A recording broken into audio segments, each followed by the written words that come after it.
Hello there. Today's live is Road to 50 Million. I had a neat opportunity last night to be on a with a group of people talking about the word vision and how vision drives things and how we don't really do anything without some kind of a vision. We talked about limitations of vision and how we limit ourselves often in we don't people say you're playing small or you're not really seeing the vision. And we talk about leadership also in the context of articulating a vision and then enrolling people in the vision. So, Road to 50 Million is the way that I'm describing this journey. I have 11 months now to finish my road to 50 million, and I'm going to make it. I am the person who will create that outcome, but I know that I need help. I want it. And part of creating the outcome is finding the right venues, the right people, the right mechanisms, the right tools to make it happen. So it's not about me, it's about finding the right ways to do this. So I'm inviting you again, and I will every time, to participate. Here's what we're doing: 50 million what? So I've committed to help 50 million people to discover their gifts. We know we have them, and sometimes we dabble with them. Sometimes we ignore them. Sometimes we pretend I have no gift. I can't do anything. I'm no good. I don't matter. And language like that. Sometimes we think about gifts and we pretend that that I can't really do them very much because I have too many obligations or responsibilities. I have to make a living, and so I don't really have time to go play. And all of those things and all of the related stuff, too early, too late, too much to do, not my season, all of those things are stories that keep us from living the truth of who we are as divine beings. So you are a divine being and you have a gift, probably many gifts. My goal is to help 50 million people to discover those gifts, part one. Part two, to choose to develop and then serve with those gifts, to catch a vision, not a glimpse, but a powerful vision of who they can be in the world using those gifts. Because what I have learned is that we are both happiest and most prosperous. Happiest in our hearts, most prosperous in our development, and also business and money, if you want that too, when we serve with our gifts. So the 50 million is I'm going to help 50 million, or I am that I help 50 million people to discover and serve with those gifts. And 50 is just an arbitrary number. It was 10 million last year. This year it's 50. And maybe it should be 100 or 500. I don't know. But I listed 50 because that was a place to start. My commitment is invincible. My request and enrollment of you is sincere. How do I help you serve, to discover and serve with your gifts? I want to acknowledge you. You have them. You are beautiful and capable where you stand and where you are now, no matter what your circumstance is and no matter where you've been. The panel that I talked in last night, we talked about vision, and I said three things, and I'm going to repeat them here, but better, because Spirit woke me up at 3:20 or so this morning and articulated this in a better way. And so vision, in the first place, in one definition, it's like in a dictionary, definition 1, 2, and 3. Definition 1, vision is some portion of the infinite expanse, of eternity, of celestial glory, of heavenly power that I might or you might be allowed to see at some point. That's a vision. A vision is something often glorious beyond our imagination. That's a vision. And I tie that, for example, to when I died in June of 2018. I had that kind of experience where I saw a vision.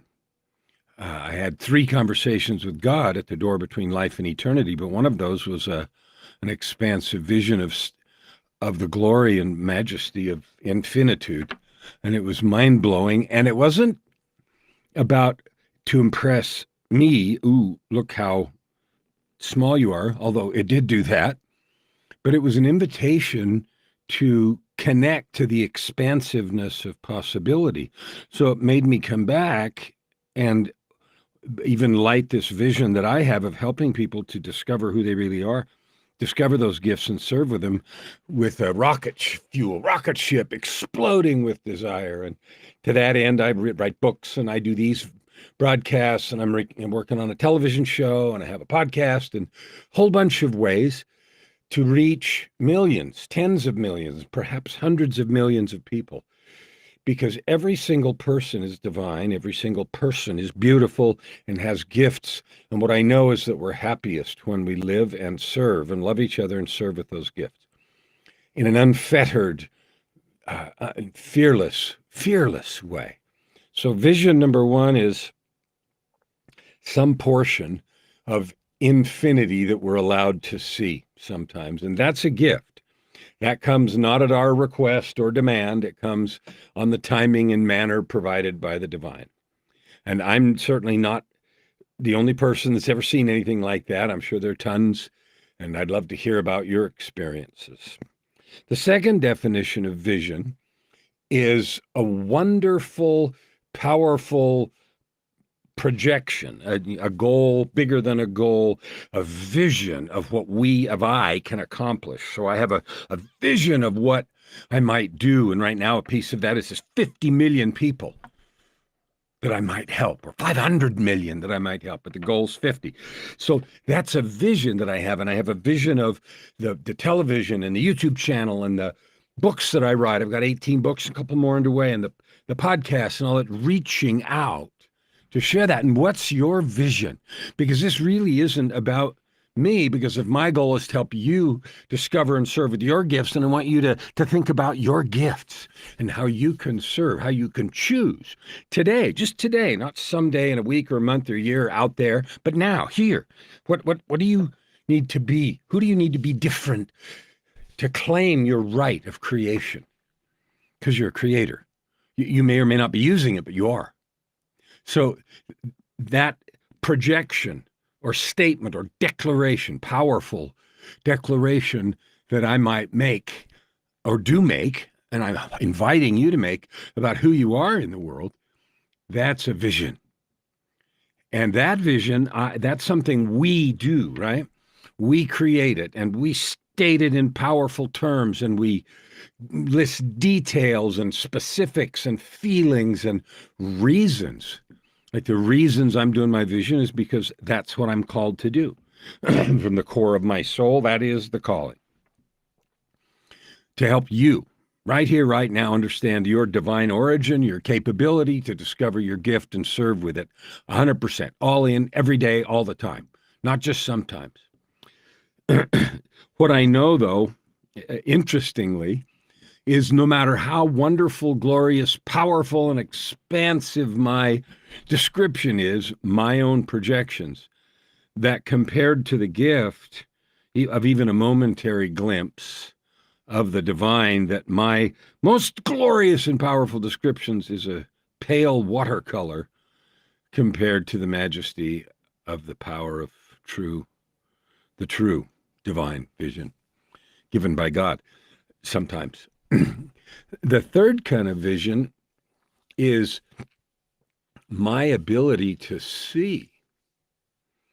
And I mean see with my eyes and see with my heart and see with my spirit. My ability to see and understand, because what I finally realized after I changed my life 15 years ago was that the opportunities and visions and capabilities and possibilities had been all around me all the time, and I couldn't see them. I was blind. I was fearful. I was, crippled by fear. I was locked up in fearful doubt, self-loathing, and all those kinds of things. So my vision was limited, even though the opportunity and possibility was there. So that's the third kind of vision, and that's something we can develop. That's something you and I can do on purpose. And that's part of my mission, is to invite you and to help you to hear everything that I say as applying to you.